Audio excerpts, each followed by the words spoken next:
nalazimo se u Kneževom mostu, tačnije, kao što znate, Agrovation. Jedna nova farma koju je Michael Horsch uspeo da kupi pre 1-2 godine.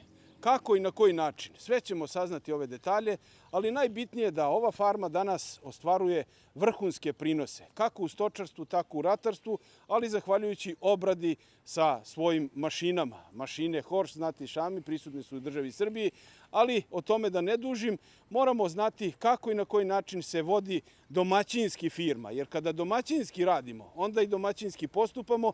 O tome ćemo pričati sa našim domaćinima ovde, a iskoristit ćemo priliku nekoliko pitanja da im postavimo, kao na primjer koliko su kupili ovu farmu, koliko je koštala hektar, zašto su je kupili. Pre početka nego što sam počeo da ovu najavu radim, verovali ili ne, sa 4000 litara po grlu, ovde su doveli po grlu stoke negde na 8000 i nešto litara mleka na godišnjem nivou. Kako su to uspeli, čućemo od našeg domaćina.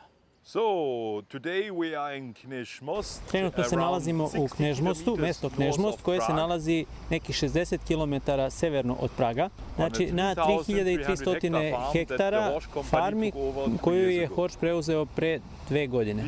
Pored 3300 hektara obradivog zemljišta imamo farmu krava na kojoj imamo 560 muznih krava i imamo jedan voćnjak, znači radi se o zasadu jabuke, 120 hektara gde vršimo organsku proizvodnju jabuke.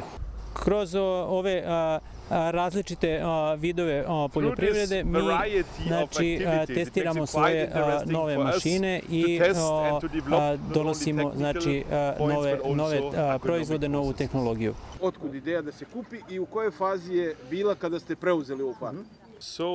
The farm in the past belonged to a Czech investor.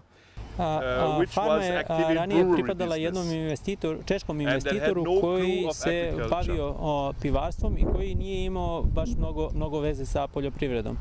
I nakon 20 godina lošeg upravljanja farmom, farma je došla u veoma loše stanje. Taj prethodni vlasnik farme je tražio nekoga ko bi mu pomogao da rukovodi farmom kako bi doveo ponovo farmu u neko pristojno stanje.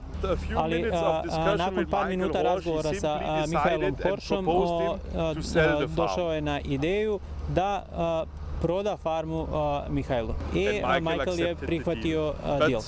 Ali zatekli smo vrlo zanimljivu situaciju. Imali smo 77 traktora na farmi, ali nabrojati na prste jedne ruke koji su bili u radnom stanju. Zatekli smo zemljište koje je bilo u prilično lošem stanju sa puno korova.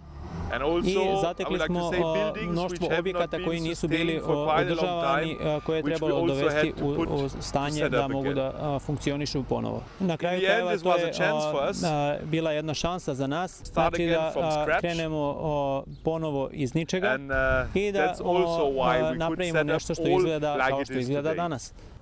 Stočarstvo. Kada smo preuzeli štalu sa muznim kravama, tada je bilo 800 krava i 400 teladi. Znači, to je bila proizvodnja iz razloga da bi se dobile subvencije. Znači, mi smo se koncentrisali samo na muzne krave. Znači, otkrili smo čak 70 krava koje su bile u muži, a 2 godine nisu dale tele, što nema smisla. Šta smo onda uradili? Napravili smo selekciju, znači spustili smo se na 400 muznih krava, sada smo se popeli već na brojku od 560 muznih krava, znači uložili smo veoma veliki napor da dobijemo kvalitetnu silažu i isto tako i mešavinu stočne hrane i imamo situaciju tako da smo pre 2 godine imali svega 4000 litara mleka po kravi godišnje i danas imamo po kravi negde preko 8700 litara po kravi. I to je pravac koji želimo da sledimo i da imamo efikasno upravljanje dalje tom farmom.